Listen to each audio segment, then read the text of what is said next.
भी संगठनों से कहना चाहता हूँ, अगर रविकांत जी के ऊपर हमला हुआ है तो हमारे ऊपर हमला हुआ है, भविष्य में अगर कार्रवाई किसी प्रकार की ना हुई और गुंडागर्दी किसी ऊपर कायम रहती है तो मैं बुजुर्ग हूँ, किसान हूँ, मैं भी भीड़ लेकर के आऊँगा, लोकतांत्रिक लड़ाई लड़ूंगा। अगर लोकतांत्रिक लड़ाई के बजाय ये गुंडागर्दी करेंगे तो उस पर भी पीछे नहीं रहूँगा। क्या समझ रखा है अपने आप को?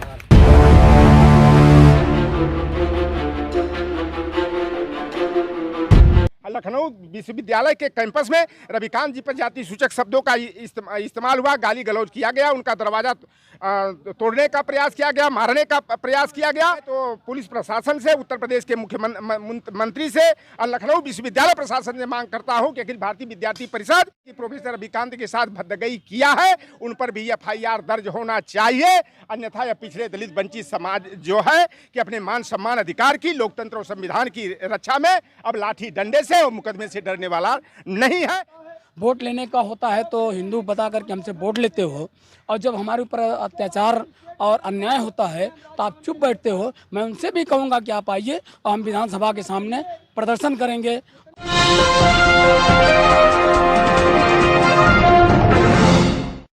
देखिए, लखनऊ विश्वविद्यालय में एसोसिएट प्रोफेसर पट्टाभी सीतारमैया की जो है कि इतिहास की पुस्तक का उल्लेख करते हुए डिबेट में रविकांत जी ने जो डिबेट में बात रखा, वह बात जो है कि भाजपा के आनुषंगिक संगठनों को नागवार लगी। और कल की जो घटना हुई है कि लखनऊ कैंपस के अंदर जहां पर रविकांत जी का आवास है, अखिल भारतीय विद्यार्थी परिषद और भारतीय जनता पार्टी के कुछ युवा संगठन के लोगों ने जिस तरह से अभद्रता वहां पर किया है, उनको दरवाजा को तोड़ने का और धमकी देने का, गाली गलौज और जाति सूचक शब्दों का इस्तेमाल किए हैं, यह बहुत ही जो है कि शर्मनाक घटनाक्रम है। और इसमें जहां तक पूरी तरह यह लगता है कि लखनऊ विश्वविद्यालय का प्रशासन जो है कि सर प्राप्त रही है, जिसके कारण इस तरह की उद्दंडता हुई है। और मैं तो मांग करना चाहता हूं भारतीय जनता पार्टी की सरकार को कि अगर प्रोफेसर रविकांत जी ने पट्टाभी सीतारमैया की पुस्तक का जो है कि उल्लेख करते हुए जो डिबेट में अपनी बात रखा, अगर उन्हें इतनी नागवार लगती है तो पट्टाभी सीतारमैया की पुस्तक पर बैन लगाया जाना चाहिए। और एक मांग यह भी मैं करता हूं कि तुलसीदास जो बड़े ये राम भक्त ये बनते हैं भारतीय जनता पार्टी के लोग, वही तुलसी की रामचरित मानस में जो है कि तमाम जातियों को जो है कि वहां पर भद्दे भद्दे शब्दों का इस्तेमाल किया गया है। जे बरराधम तेली कुम्हारा सुपच किरात कोल कलवारा, और हमारी जाति के बारे में तो लिखा है कि लोक वेद बाहर सब भांति जाति ले ही है सींचा, यानी कि निषाद की अगर परछाई भी पड़ती है तो बिना नहाए और सूर्य दर्शन करने शुद्ध नहीं हुआ जाता है। तो अगर भारतीय जनता पार्टी अगर इस तरह की हरकत करती है तो अब हम लोग भी जो है कि जहाँ जहाँ भी हमारे पिछड़े दलित वंचित समाज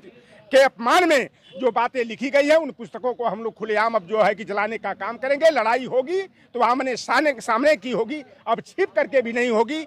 मैं कार्डियोलॉजी विभाग में काशी हिंदू विश्वविद्यालय में जो है कि वह प्रोफेसर है, उनके साथ भी इस तरह के घटनाक्रम हुए। अभी विनय कुमार के साथ अलीगढ़ विश्वविद्यालय में भी इसी तरह की बदतमीजी की गई, उन्हें नौकरी से बर्खास्त करने की बात चल रही है। मैं मांग और यहाँ पर भी जो है रविकांत जी क्योंकि सामाजिक न्याय की बात करते हैं, मंडलवाद अम्बेडकर बात कर पूरी बात की बात करते हैं, संविधान और लोकतंत्र की बात करते हैं, तो ये संविधान विरोधी ताकतें, सामाजिक न्याय की विरोधी ताकतें जो RSS के जुड़े हुए संगठन हैं, उनके पेट में दर्द होता है। और ये चाहते हैं कि जो भी चाहे पत्रकारिता के माध्यम से, चाहे सामाजिक संगठनों के माध्यम से, वैचारिकी के माध्यम से अगर जो सामाजिक न्याय की बात करता है, पिछड़ों दलितों बच्चों के हक अधिकार की बात करता है, तो इनके पेट में दर्द होने लगता है और तरह तरह के षड्यंत्र करके यह ऐसे लोगों को दबाने का और परेशान करने का काम करते हैं। आज रविकांत जी के साथ हुआ, हमें भी बीच में कई लोगों ने फोन करके हमें ये धमकियां दी गई कि ज़्यादा तुम मंडलवाद की बात करते हो, अम्बेडकरवाद की बात करते हो, भाजपा और RSS के खिलाफ बोलते हो, ठीक नहीं रहेगा, सुधर जाओ नहीं तो जेल में जाना पड़ेगा। लेकिन हम जैसे वैचारिक लोग हैं, हम लोग सच्चाई की लड़ाई लड़ते हैं और सामाजिक न्याय की लड़ाई लड़ने में चाहे वो प्रोफेसर रविकांत जी हो, चाहे चौधरी लौटाराम निषाद जी हो, चाहे आदरणीय पटेल जी हो, हम लोग जो है कि यह भारतीय जनता पार्टी और RSS के गुंडागर्दी से और उनके दबाव में आकर के हम लोग दबने वाले नहीं हैं। और यह तो आज तो प्रतीकात्मक जो है सामाजिक न्याय महासभा के माध्यम से शहीद स्मारक पर जो कार्यक्रम हुआ है, रविकांत जी के समर्थन में जो है पिछले दलित वंचित समाज के सम्मान में जो है कि यह आंदोलन और तेजी के साथ पूरे प्रदेश में नहीं पूरे देश में फैलाया जाएगा। आपकी बात ठीक है, मतलब आपने जो कुछ भी बताया पूरी बात समझ में आती है, पर एक सवाल मेरा कि भाई उनके ऊपर FIR कैसे दर्ज हो गई अगर वो गलत नहीं है तो? देखिए, आज तो ऐसे ऐसे मुकदमे कायम कर दिए जा रहे हैं कि हम जा रहे हैं न्याय मांगने के लिए थाना में, पता लगा कि जो पीड़ित पक्ष है, पीड़ित पर मुकदमा कायम किया जा रहा है और जो उत्पीड़न करने वाला जो है कि वह पुलिस के साथ जो है कि गलबैया करके चला। तो ये भारतीय जनता पार्टी की सरकार में जो है कि इस तरह से कोई एक घटना करने की रविकांत पर मुकदमा कायम हुआ। लखनऊ विश्वविद्यालय के कैंपस में रविकांत जी पर जाति सूचक शब्दों का इस्तेमाल हुआ, गाली गलौज किया गया, उनका दरवाजा